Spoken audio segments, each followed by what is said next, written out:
ఇలాంటి పరిస్థితుల్లో దేవుడు నన్ను మర్చిపోయాడేమో, దేవుడికి నేను జ్ఞాపకం లేనేమో, దేవుడు నన్ను విడిచిపెట్టేశాడేమో అని అనిపించవచ్చు. దేవుడు వాటిలో చూసినప్పుడండి, ఎంతోమంది గొప్పవారు కూడా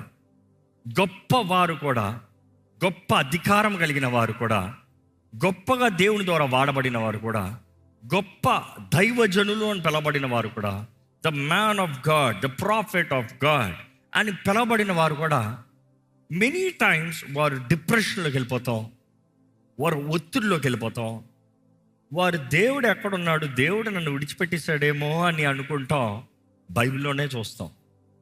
why am I telling this? It is not that God will leave you, but sometimes you feel God is far from you. దేవుడు నాకు దూరంగా ఉన్నాడేమో, నా ప్రార్థన దేవుడు వింటలేదేమో. Sometimes people say, I don't feel God. God is not a feeling. He is a spirit. ఈ మాట అర్థమవుతుందా? నువ్వు ఆనందంతో ఉన్నప్పుడు యూ మైట్ ఫీల్ హిమ్.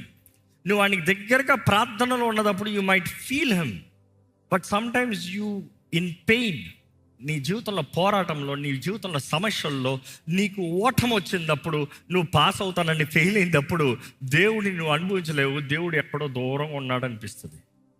కొన్నిసార్లు మనుషులు నేను బాధ పెట్టినప్పుడు దేవుడు నా మాట వింటలేదేమో, దేవుడు నాకు దూరంగా ఉన్నాడేమో అనిపిస్తుంది.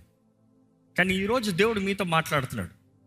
నిన్ను విడువను, నిన్ను ఎడబాయను, నిత్యము నీ తోడుంటా వాగ్దానం చేస్తున్నాడు.